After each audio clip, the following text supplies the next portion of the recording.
All right, we're in Deuteronomy 17. Finish out the chapter. Wait, I got questions. Yes, we would get to those. Okay. Updates as far as prayer.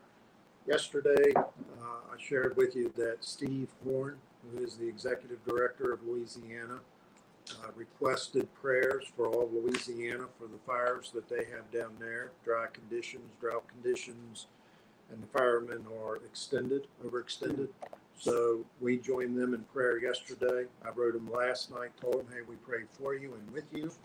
And he was very appreciative of that. Hurricane, of course, is coming up. So praying for the impact of that for those that are in its way. Two major earthquakes out in Indonesia, over 7.1 just a couple hours ago. That's the first, I think, 7.0 that we've had for this month, after we was averaging 5-6 per month for the first part of this year. And then the shootings, again, that we talked about for the last 48 hours, those have continued today. They had down there at UNC, they had a shooting. I don't think they ever did find that boy. But there were other places. I think Baltimore had one, and then other places that there were some mass shootings. And then the murder-suicides are trying to catch the mass shootings, but they're both like on a heavy race to see who's going to get to 500 first. So, within the next week, mass shootings will be at 500 for the year, and should easily top 600, which is around the record setting for that, with 3.5 months remaining. I was talking to a gentleman in Myrtle Beach, and I said I had to go through a professional development on teen suicide.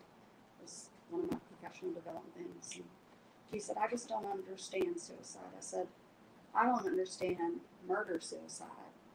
You know, you kill all your family and you kill yourself. He said, a murder-suicide? I've never heard of such a thing. Where was he from? I don't know. He was on the beach. We were just chatting. My goodness. It's He said, I can't believe somebody would do that to their families. yeah. I And said, again, it happens a lot more the than you think. rampage of that is, like I said, epidemic proportions with that. Next weekend coming up is Labor Day weekend, and 4-day weekend is just never good, especially for our area. And so continue to pray. More again with the, I noticed last night and then throughout this morning, people found in Cumberland, Hampshire, Hardy, apparently drug overdoses, but unresponsive. I even forgot the one that I never even had. Again, I've read this stuff for quite a while, so I'm a quack, but I still got the terminology down. But this was unresponsive, something breathing. Unresponsive but still breathing. Yeah. In other words, they would. No, it wasn't that. I'd never seen it before. And the phrasing of it, I was just like, wow, I've never seen that before. So anyway, those have been on an increase in our area with that. Schools, again, what I shared about Friday night, the shootings aren't in the schools, but they're at the football games, the high school football games. And then down at UNC today, they had that shooting on campus. Wounded but not dead, as far as last I heard with that. So that's all I have for this time. Anything else? Requests, needs? I just want to share that my aunt is getting worse. I tried to talk to her about what happened to me last week, and all she could say was, love Kristen, love Kristen. So it's Limited and fading. It's fading fast. All right, let's open up in prayer. Announcements are everything's on schedule except for next week. Again, is Labor Day on Monday night, so we won't have Bible study next week. But going into September, there's nothing unusual. Prayer this Sunday being the first Sunday with the pastors. A couple of them are out of town. And September just is quiet till the end of it. I have a prayer link meeting in Tennessee, so we'll see how that goes. All right, Jacob, you want to open us? You want me to? I can open. Holy Father, we thank you for this opportunity to be together in your name. Lord, I pray that you just go before us and guide us in this Bible study. Father, I pray that you would just open our minds and our hearts to new understandings, Lord, that we would better understand you and who you are. Lord, we just thank you for the ability to gather together. In Jesus' name, amen. All right. Questions? Lamentations. First of all, I just want to say it is beautifully written. It is a poem and it is beautifully written and very easy to read and understand.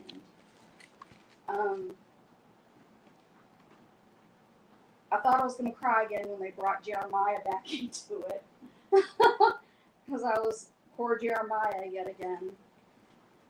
But it flip-flopped back and forth so much. Like somehow we started out God's angry and by the end we get to hope. Yeah. Again, understanding that as Jeremiah writes this, so you start off in chapter 1, and again, it's 5 chapters, so it's Yeah, quick it's not read. long. Yeah. But you start off with, to me, like chapter 1, verse 12, which I've memorized and know. Is it nothing to you, all you that pass by, behold and see what the Lord has done to us, judgment? Because remember, he got to sit during the beginning when he was just Yes. a kid, during the days of revival with Josiah, and then he had to watch for decades until they got to the end with Zedekiah, who wouldn't listen to nothing. And then he had to watch the entire city be destroyed. Then he got carried off into Egypt to tell them, as to say, ain't none of you coming out of here. And that's the last we hear of him. But he saw all that. So he saw the blessings of God and he saw the wrath of God. And he starts with the wrath, and the only portion of scripture, which is really funny if you ever listen to people that, and it's a rare thing for anybody ever to preach out Lamentations, but if you catch them, they always quote chapter 3 because it is the only chapter of hope and promises in the midst of that. They always like the good verses. No, not too many likes to quote out of the other. Yeah. I say, hey, there's a couple more chapters there, but they only quote in chapter 3. Let's see if I can find it real quick. From verse 22 down through 36. It is of the Lord's mercies that we are not consumed, because his compassions fail not. They are new every. The great is thy faithfulness. Everybody loves to quote that. Yes. But they don't quote anything before it, and Or they don't anything quote after anything after it. But Just those words. that's Lamentations. And there was hope that even after Jeremiah was gone, that God was going to restore them and bring them back. And he did. And that was during the days of Ezra and Nehemiah. So what was the question out of Lamentations?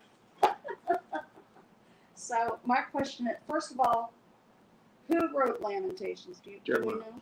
Jeremiah wrote it. Okay. That was his. So why Sorrow. did he? I mean, he did write poetry in a poetic form in Jeremiah, and he also wrote in a narrative form.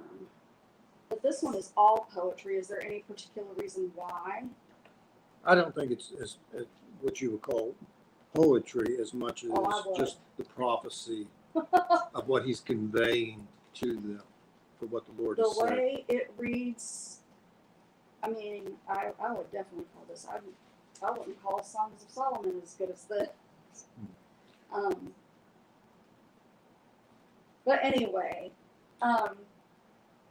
so I get over to chapter 4. So, like you said, there's all this hope stuff, and then I get over to chapter 4, and it says God's anger is satisfied. So, oh, no, that's too far.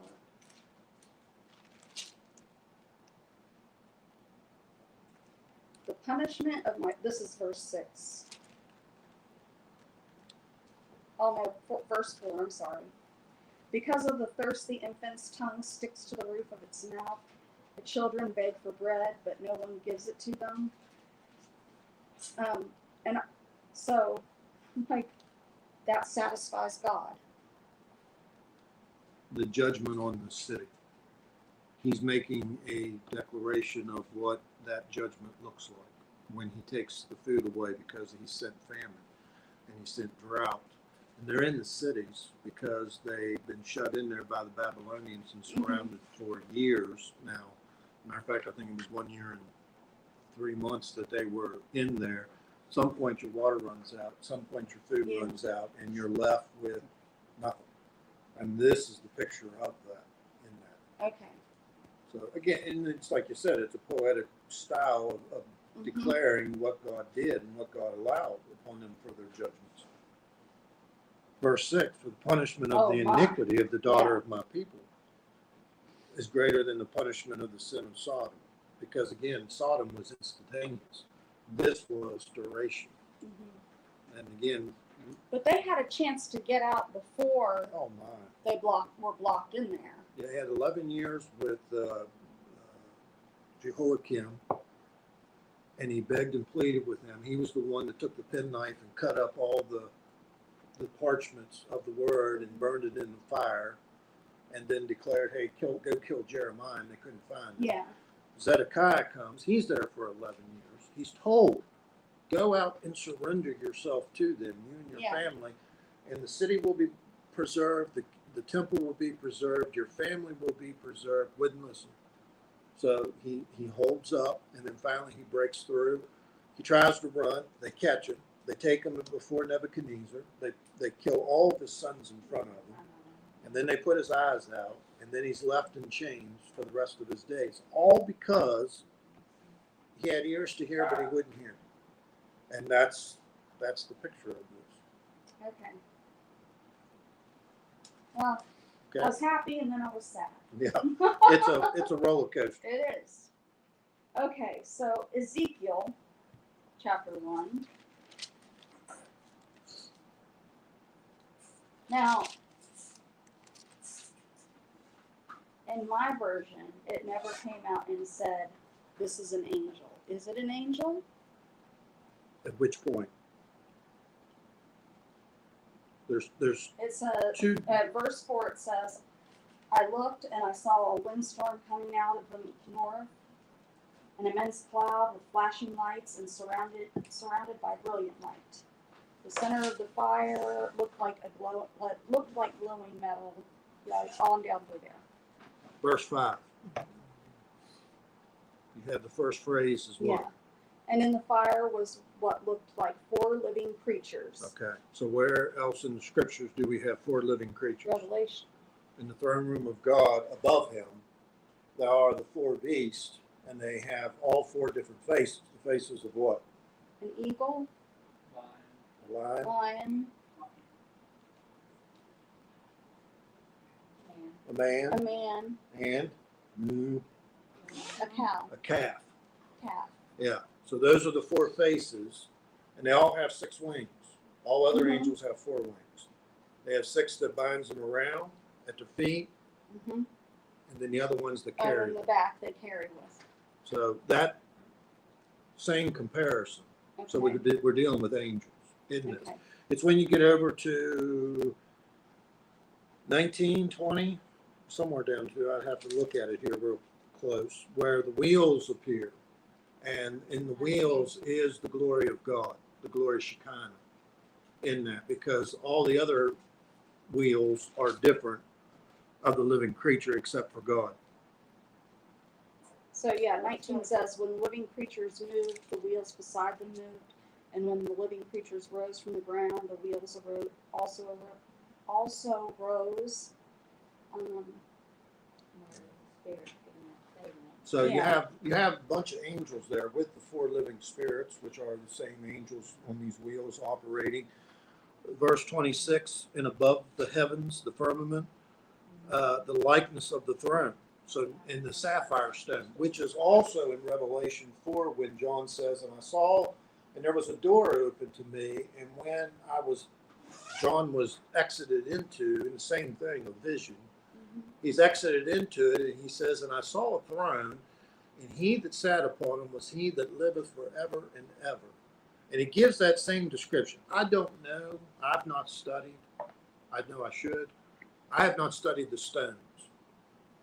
You have all the emeralds and the Rubies. jewels and the rubies, but sapphire is what's mentioned here. And I think it's also what's mentioned in Revelation 4, that the glory of God emanates and I say it's as glory Shekinah as a sapphire stone, which is reddish, isn't it? No, it's blue. Blue is sapphire. Mm-hmm. So that image in itself is something else with that. But we're comparing what Ezekiel saw at the river of Chebar and what's in Revelation 4 and 5 of the throne Okay. of God. So these 4 angels. Well, first let me ask, how many archangels are there? No idea. How many are named? Aren't there different types of angels? Yes. Yeah, that's the reason I said archangel. Yeah. There's the 4 beasts, the 4 living creatures, and then you have the other host, which again, Gabriel and Michael are the only 2 names that I'm associated with. So I don't know the count of number, and I don't know Okay. positions. All right. I don't think that's revealed anywhere, actually. Well, maybe I just have to study that for myself then. And then you come tell us. Okay. Well, if you read down from 26 down to the end, that's not angels, that's God. That's God. And that's his divine visitation. And And then what verse did you say that was? Starting at what verse? 26 through 28, the very last 3 verses. 26. All the rest Okay. of that is the angels, the angelic hosts that are visiting him. Then in chapter 2, he starts his dialogue, and he said unto me. Well, that's the other part I was going to ask you about. He said unto me, meaning God said to him, right? To Ezekiel. Correct. God is speaking to him as the Okay. prophet. He said, this is what you're going to go do, and this is what you're going to go say. And then he takes his ability to speak away from him and says, you will not be allowed to talk on your own. And that's through most of the book of Ezekiel. He was never allowed to talk unless it was a prophetic word from the Lord to the people of God. Oh my gosh, I don't know what I do. Tell me what you do when you get, how far are you up into Ezekiel? I finished chapter 3 last night. Oh, you don't got I'm Wait starting- till you see when he tells him to lay on his side, on his right side or his left side for 397 days. Oh my gosh. And then he has to lay on his right side for 40 some days and declare it to the people. And he's only allowed to eat dung and drink a little bit of water. What are you looking I at, would man? You never read the rather, book I of would Ezekiel? rather eat the locusts. Yes, I have. But What'd you all I have for think supper? reading and hearing is 2 Yeah. different things.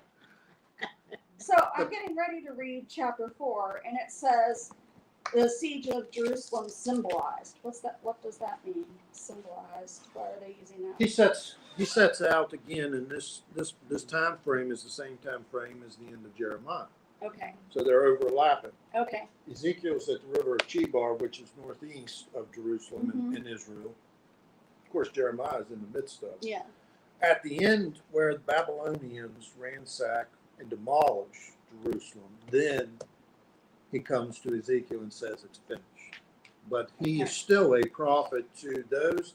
If you remember, Judah is there in the land, even though there are some that escape.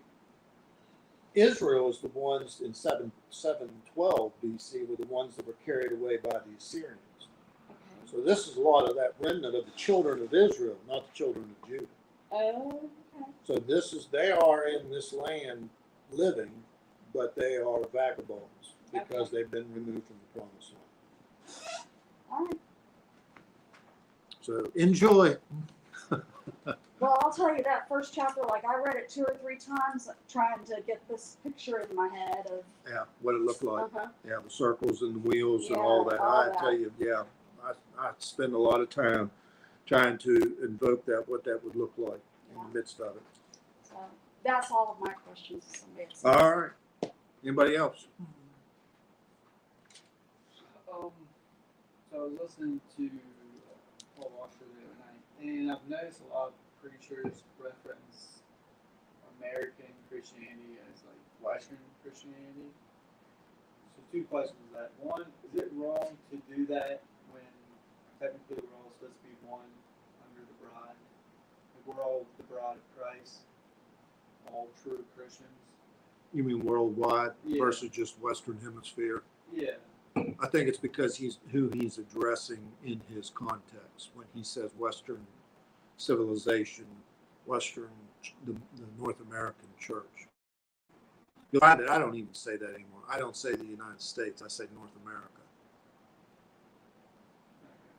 You know what I mean? Yeah. Okay, I but don't. it's not to. I'm not limiting Asia or Africa or that, but our brand of Christianity is different than what's in Asia. Mhm.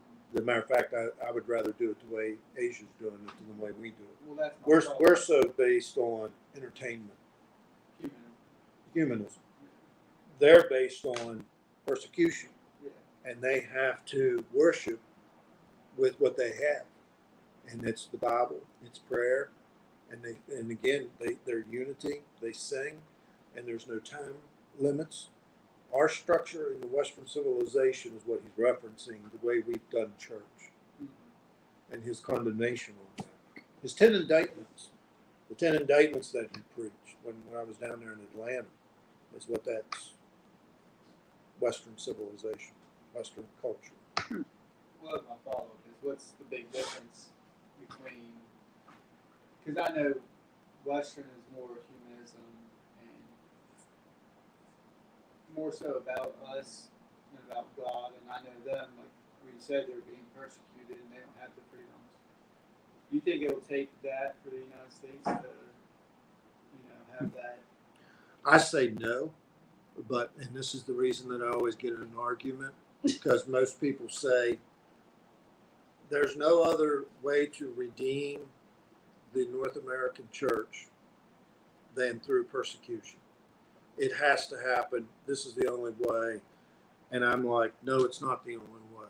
If we would experience the revival that I talk about, we wouldn't have to go through persecution. Matter of fact, my whole vendetta of nonstop for revival is to save you from having to go through that. That's why I do what I do. I don't want you guys to have to go through that nightmare. You will live Lamentations. And these people say there's no other way for the church to be purged. There's no other way for us to be made, the bride to be made ready than persecution. If that's the will of the Lord, that's the will of the Lord. I accept that. But I don't believe that. I believe that if a revival would come, is that it can change. It could change the church without having to go through persecution. Why would you want to go through that? And that's what I'm against. Because it would create a pure religion again, where all that you would need is to be assembling yourselves together and hearing the word of God and being in prayer. Bible focused and Right. prayer focused. Yeah. I guess I struggle with like I understand God's grace and there's no bound, but I mean look at what our country has allowed. And I don't want to say this wrong, but like for God to give us a revival after all we've done, rather than persecution, like to fathom that kind of grace, I struggle with that. Well, if you listen to, I went back and did this, and I encourage you guys to do it. J. Edwin Orr on YouTube. And when it comes up, there's normally, he preached series of sermons. If you go listen to 1792 of Europe and North America, United States, and you listen to the conditions of 1792 that he details in history, where alcoholism was out of control, profanity was the rule of the land. He said there was violence. He said God, there was diminishing of all the Christianity. There was European philosophers that were saying the church will be dead in 30 years. We won't have to worry about Christianity anymore. And he said, and at that moment, suddenly, at its worst, its darkest, that's when God shows up. Yeah. And it's like, we're not there, but we're on the crisp of that. So it is to me that still the longing and the hope for revival is to see, and again, revival is about God's glory. It's not just about getting us out of trouble. Yeah. I'm not looking for a get out of jail card. But the will of the Lord be done for his kingdom, for his name, and revival to get the church back to where it's supposed to be. So that's why I look at that. J. Edwin Orr, O-R-R. He was a revival historian, probably one of the best. Richard Owen Roberts, that you hear me talk about, come up on him. 1780 what? 1792. 92. He does all of them. He does all the revivals from 1730s to the 1790s to the 1830s, 1850s, 1904-05, the Welsh revival. He's just an historian. If you listen to it, it's good stuff. And they're only about 25 minutes, so it's not like long. It's not like Richard Owen where you listen to him for 2 hours. When Say, let's get started. when did it change that Christians felt we needed to hide? 1980s, 1990s. We come out of that where you had family church, where most Sundays, what we talk about, everybody was in church on Sunday together, then they'd go home and they'd have supper together, lunch together, and they'd hang out and family time together. But everything changed. And again, you look at the changes of history, it began with Sunday afternoon football, televised. It began with entertainments of those things. So they stopped church. And again, the 1980s, church attendance started to drop. It was family worship stopped, and it was the individuals. And then there was a breakage at that time period. It's been in our generations that this has changed. Everything, the blue laws made an impact in the 1980s. I don't know. I remember Maryland when they did it. That So. happened in the 70s. Okay. All right. Anything else? That's not in the New Testament, is it? That's not in the New Testament about tithing in the New Covenant. Tithing. Acts chapter 4, when the church began in the New Testament, and it says, and they brought such as was needed. Old Testament, you have the 10% with Jacob or Abraham giving to Melchizedek 10%, Jacob promising, I will pay you 10%, but there's no percentage. What?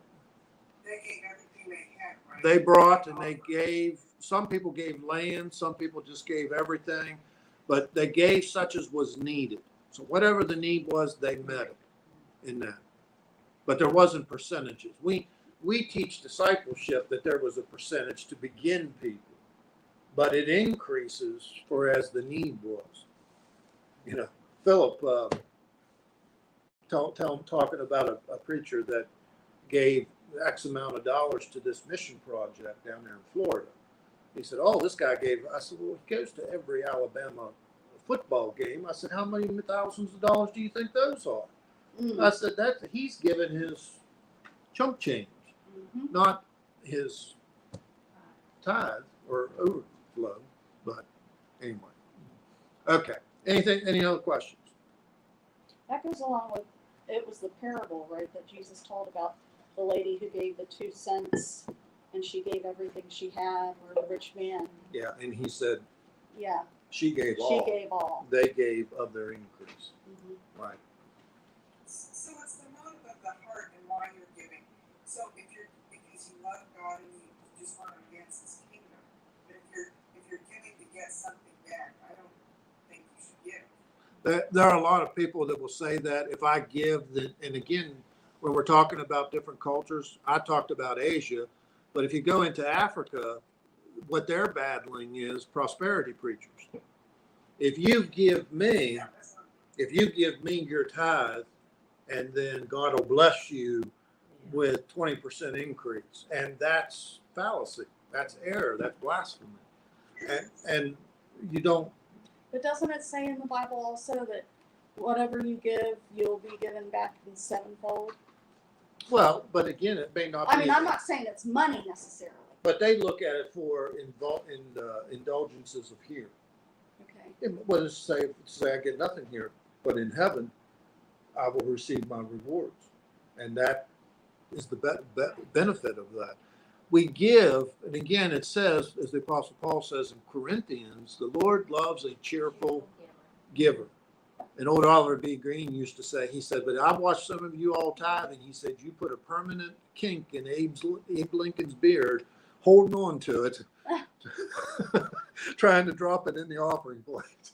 He said, that's not a cheerful giver. He says, you give reluctantly. Because, and then we develop this prosperity stuff, and it's like, oh, well, if you give, then you'll get something out of it. Or they'll say, I got to give my tithes because if not, God will take it out of my hide somewhere down the road, which I'm not saying that he won't, but that's not the right motive for giving. That's not giving out of joyfulness and for the kingdom. Give for the right reasons. And you can never outgive God anyway. Absolutely. Right. Linda? Could that sevenfold that she was talking about might be a sevenfold of holiness or humility or selflessness instead of monetary? Yes. Yeah. And again, that's like what she said. It's don't limit it to monetary. God can still bless you, but and as Emma said, you can't. I think J.L. Kraft, isn't he the example? Yes. He started off giving 10%. His business increased. He was given 90% at the end of it, and he said, "I can't outgive the Lord." And the Lord, so it is be obedient in your tithe. The Lutheran Synod had a gentleman in to speak when they had the Synod Assembly here in Kaiser. And the reason he was speaking is he received an audit from the IRS because he gave more than he made. Which to them was suspicious. Yeah, which was to them very suspicious. But he had a,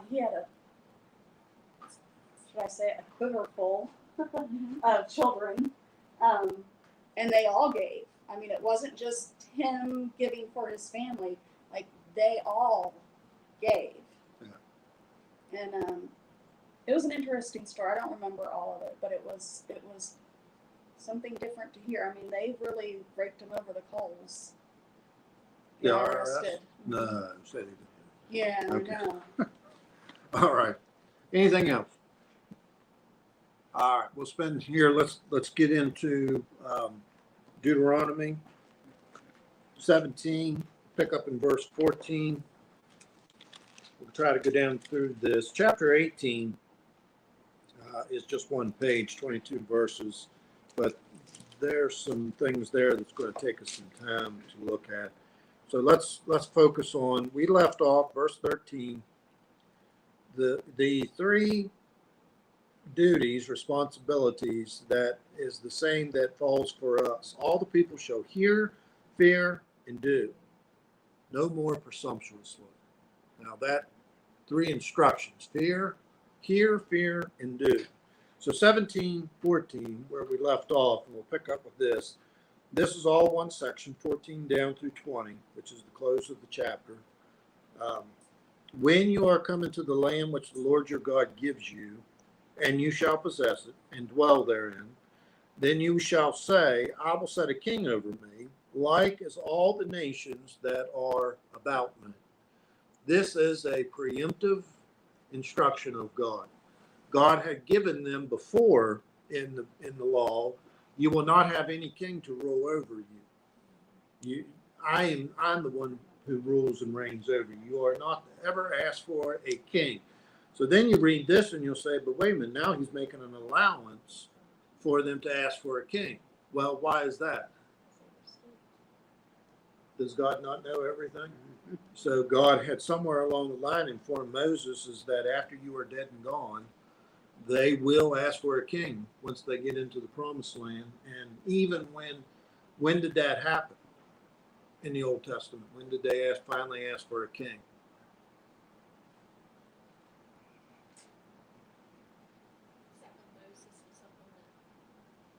After Moses. When did they finally ask for a king? Solomon, right? Before. You mean you're talking about Saul when they asked for Saul? First Samuel. Yeah. Samuel's the prophet. Oh, yeah. Okay, Eli and his sons have been killed because they were And wicked, they and got mad and they said we need a king to rule us. and they come to Samuel after all of his leading as a prophet, and they say, "We want a king because what was the Everybody else reason? has one. Everybody else has one. Everybody else has a king, so that's what we want." And Samuel wept all night long, and he thought because they were rejecting him, and God says to Samuel, He says, "What are you crying for?" He said, "They haven't rejected you; they've rejected me." He says, "They want a king. I'll give you a king." And so that's when he sends Saul, the son of Kish, to become the ruler of that. And he started off good. It's just he didn't finish well. And then after that again, he goes and he says to Saul, through Samuel, he says, "I pulled the kingdom away from you because I have found me a man after my own heart," which was David. And then Solomon comes along with that. But it was never God's intent that they should have a king. There is only one king. Who is it? The Lord. The Lord. And then the next chapter, 18, we get that because there's a prophecy of the prophet. And all the titles that goes through Christ, he is the priest, the high priest, he is the King of Kings, he is the Lord, the ruler of all those things. So he's all of that. And men keep trying to substitute for God. We just need God. It's like Ravenhill said, if you got God, you don't need anything else. If you don't have God, then you need everything else. And that's earthly and that's spiritual as well. But why did he if God originally said you will have no king, and even he had said well, they were rejecting me, why would he go ahead and grant that? His grace. Try to get your head around how It's much just- grace that God gives to us as our rebellion and all that. I They- can't fathom the grace he gives one person. Look- It just doesn't make sense because it's just when it comes to a king and again he wants to be he is not wants to be, but he is the only king. Why would you grant having someone else that the people well, would look, listen but to? again, when you read First, Second Samuel, First, Second Kings, First, Second Chronicles, look how much we learn of who God is. Again, you have wicked kings, and you learn about God's judgment, but you also read about good kings like David, Hezekiah, Josiah, and like that gives to you a picture of God's grace and God's mercy in that. It is a small thing. But that's not the only thing. I mean, they came to Jesus and they said, why did Moses give us a law of divorce? And he said, God's purpose and God's intent was what? I hate divorce. I never would have. But what did God say? Because I know your hearts. I know that you're going to ask a king. I don't want you to have a king, but I know you're going to ask for it. So God is preemptive in all these things, that He knows what's going to happen, and He knows our foolishness. So He's made allowance for that. Okay. All right. What did I get into? First phrase. When thou art come into the land which the Lord your God gives to possess, to dwell, and you say, I will set a king over me like all the other nations that are about me, you shall in any wise set him king over you, whom I choose, the Lord God chooses. One from among your brethren shalt thou set king over you. Thou mayest not set a stranger over you, which is not of your brother, which again, not of the tribes of Israel in that. So the line of Judah, after David and Solomon, they're all the ones that God chose. David, you will always have a son to sit upon the throne, and that shall come out from you. So all those kings in Judah are of God. Kings of Israel, no. They were from everywhere, and they were not the ones that God selected, especially people like Ahab that we read about. Verse 16, but he shall not multiply horses to himself, nor cause the people to return to Egypt, to the end that he should multiply horses. So again, here we go with the preemptive. What does God know is going to happen? What was one of the characteristics in regards to horses in the kings? Who had a lot of horses?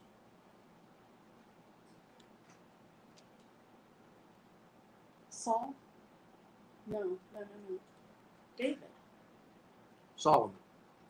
Solomon had gone and bought all these horses because he married Pharaoh's daughter. Right. So he was the son-in-law to Pharaoh, and they brought all these horses up. Remember, he kept all these chariots. He had all these horse stalls that is I described in I there. remember the stalls. And the Arabian horses out of Egypt. I don't know if they're Arabian, but it's Well, just that's okay. where those horses come from. These beautiful Arabian. I'm sorry, I just always. I don't know. I'm not adding to it. I'm just I'm a horseman. Hey, you solved the problem. Now we know. now we There know you go. what kind of horses That's were they. right. Okay. You shall not multiply horses to yourself. God foreseeing, there's a lot here to do with Solomon and what he did in his wickedness. To that end that he should multiply horses. For as much as the Lord has said unto you, you shall henceforth return no more that way. So we just got done saying, after Zedekiah was carried away by Nebuchadnezzar in Babylon, what did the rest of the remnant that was left in Judah do? What did they do with Jeremiah? Throw him in that cistern. No, that's not what we said. That's what I remember. Where did they take him? They went back into Egypt. Yeah, just so they went back. And that's the reason that God said in the last chapters of Jeremiah from like 48 through 52, and he stood there at Taphanes in Egypt, and he said, the Lord said, dig in the wall and put this thing as the scroll, as a testimony that it will say is that all of Egypt shall be destroyed and given into the hands of Babylon because my people did not listen to me. When did they not listen? Right here.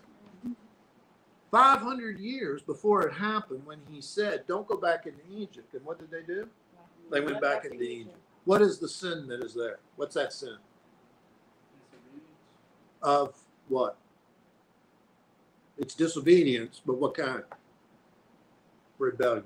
Mom says backslide. It is rebellion. When God says don't do it, and you say, watch me, I will, that's rebellion. What is our society filled with? Pretty rebellious. What is these, the kids, the battle with children today? Don't go there. Don't participate in this. And they do what? Do it. Oh, I wouldn't ever do that, but they turn around and do what? And this be some of you. Huh? They go right to it. You're right. It is that rebellion in this generation, our generation. No. Every generation in what we're talking about from the 70s and the 80s, because before that, there was nothing to go to. You did chores and you went to bed. Right. No, there was no town to go to. There was no happenings except from the 60s and the 70s. Let me say, when Elvis came along. 50s. And now all that started of entertainment and trouble because indulgence, the drinking, the smoking, profanity, the fornication, sexual revolution, drugs. Look at the escalation from the 1960s on. 50s. And if you went back again, the Great Depression, you didn't have money to go do it, and there wasn't nowhere to go. And if you did go to town, you went to the bar, and there was nothing but trouble that was waiting you there, right? Yeah. Which is the rule of thumb that I've always said to you guys. What? After 11 o'clock. Nothing Ain't no Nothing- good happens nothing after good 11 o'clock happens when you're after out. 11 o'clock. That's you can put that on my tombstone when I'm gone. The ambassador's epitaph. There ain't no good thing comes after 11 o'clock when I you're have out. another question, and I'm gonna try to make sense of this because I don't even think it makes sense in my head. But so I like have a question, but I don't know. Like, okay, so like you have the wrath of God, and God, like, you know, when you disobey Him and you don't like. But then also, like, Satan has like his evil ways to do things. Like, do you think that people that don't know the word think that like that evil is God, but like not in a like I don't know how I'm trying to word it. Never mind. Let me phrase it this way. I'm like, When all the evil, you remember what happened to Job? Mm-hmm. Fire fell out of heaven, destroyed all of his livestock. robbers came, stole all the rest of his herd. Tornado came, knocked the four walls out, landed on his 10 children, killed all of them. Boils on the top of his head to the sole of his feet that he sat there with a scraper on the dunghill and that. And when all of his friends came and his wife, they said, who did it? There was no mention of Satan. No, no. Everything was, you did this to yourself. Or God did this. God did this to you. No, like- So God got the blame for what Satan did. Satan can't do any more than God allows him to do. So that's a part of that. Where does the judgment come from? Does God cause it? A non-believer that doesn't know anything about Satan is not going to blame Satan. They're going to blame God. God did this to me. Why do bad things always happen to good people? That's the phrase everyone wants to ask. Well, the first thing is there are no good people. That's right. But the idea of that is that they want Bad to things blame happen to God. all people. And so that's the reason that they won't blame Satan and they won't blame themselves, but they'll blame God. God did this to me. What kind of God would do this? The children in Lamentations, that their mouths were so dry. What kind of God would not have compassion? And yet you read in chapter 3 of Lamentations that the Lord is great in his compassions. Great is his faithfulness. Great are his mercies. It's not God's desire, but God allows it and God causes it. But isn't there a flip side of Yeah, that? it just like yeah. Okay. You're, I'm yeah. answering a question that I was never asked. It's like hard again. It's like just my brain like So the flip side Trying that to- I see is people of faith blame God also. You know, why did he let this happen to me? I mean, and they'll say, well, this must have been God's plan, blah, blah, blah, blah, blah. But they don't remember that Satan's out there also. Right. see that's along kind of what I was like getting at. It's like it's There like are 3 causes. God does it, Satan does it, or we do it to ourselves. In the midst of that, some of those overlap. God may allow Satan to do it. God may do it to us because of what we did. Consequences for our choices, right? What you sow is what you reap. Mm-hmm. So those that sow to wickedness shall reap corruption. So this is a parallel of this. That's not always can you answer why did this happen? But like, do you think sometimes like to say God does something? Do you think like if you question and think like, oh, maybe like Satan did that, and then you don't fully like grasp like why he did like why God did that because you think that Satan was trying to. Like I said, you can't answer for every circumstance and situation, whether it was God or Satan in the midst of that. And so to have an absolute that you say, oh, Satan did this, and that you do, then you're saying you're missing what God's trying to teach you. You know, you better be careful who you're blaming. So, Rebecca, I had a friend who had a child that claimed that they were homosexual. And I said, well, you know the Bible says that this isn't the way things are supposed to be.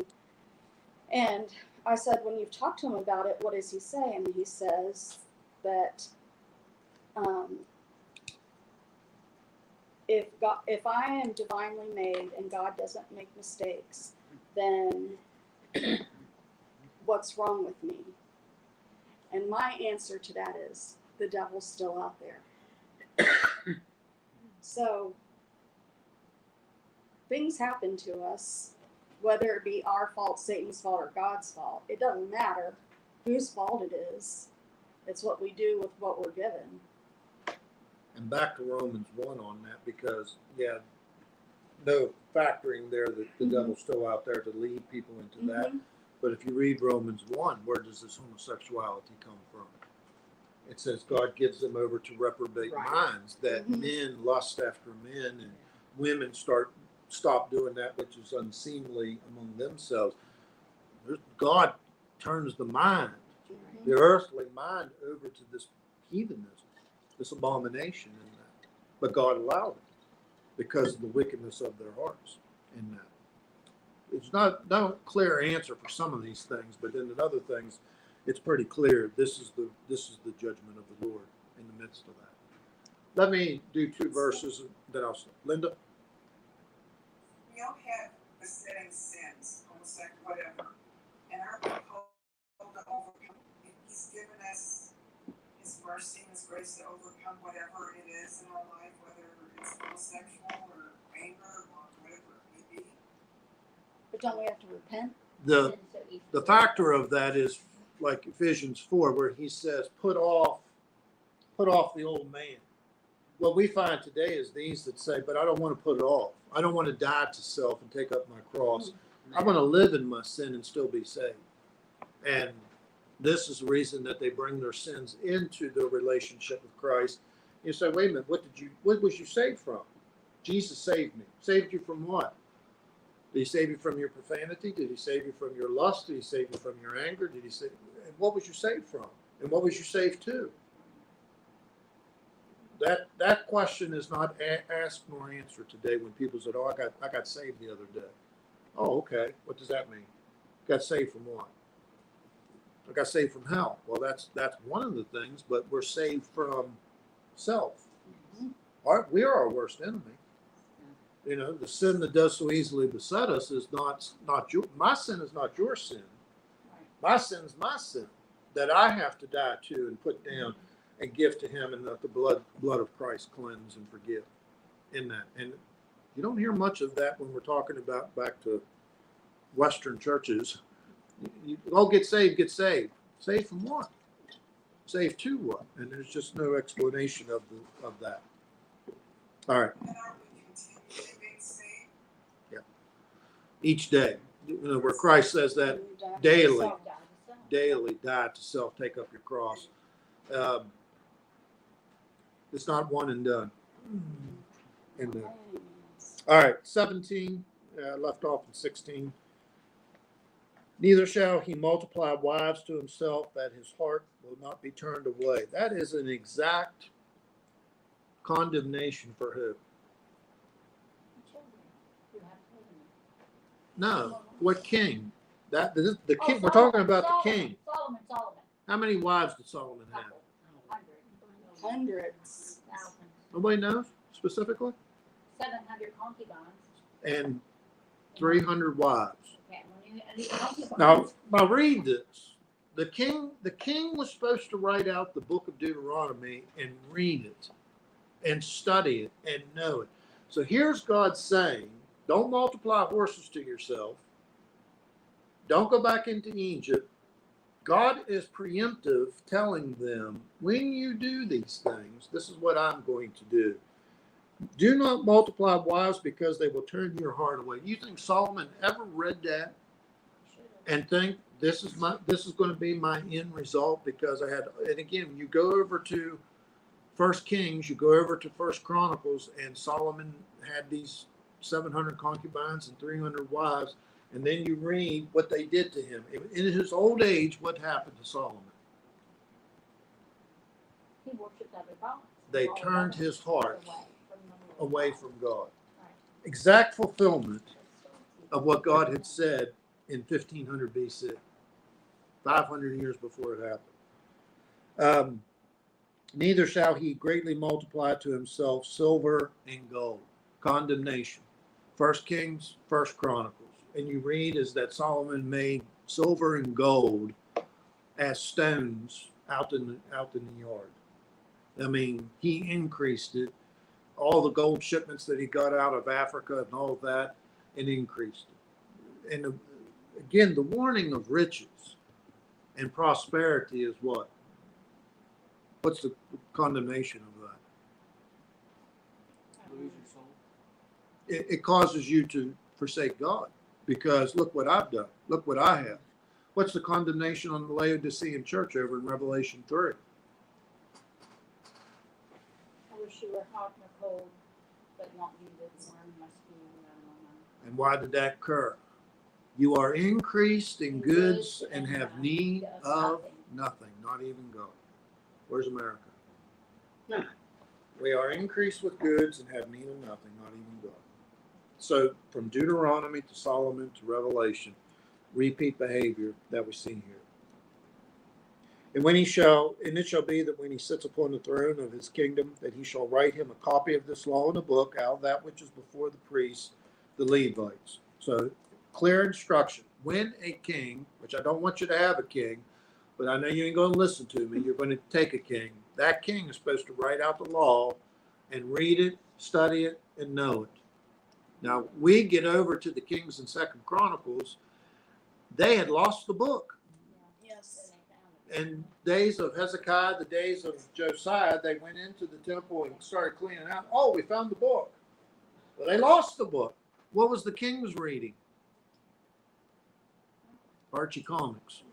They were reading everything but what they were supposed to be reading. That's a comic book, by the way. That's a out of date with that. So, all right, we'll stop there because I want to spend time with 19 and 20 before we go into chapter 18. All right, questions, comments on that? All right, those of you guys online, thanks for joining us, following along here for this evening. We're going to do our prayer time. I ask of you that as you log off, take your time to be in prayer we spent time before we went online to update the prayer list. So if you have additions or changes to that, let us know, and we'll have that updated for Sunday. All right. So closing out August, last few days, finish the month well so that you can start September well. And then as we go into the last 1/3 of this year, finish the year out. So good night and God bless you. Thursday night, hour of prayer at 7 o'clock.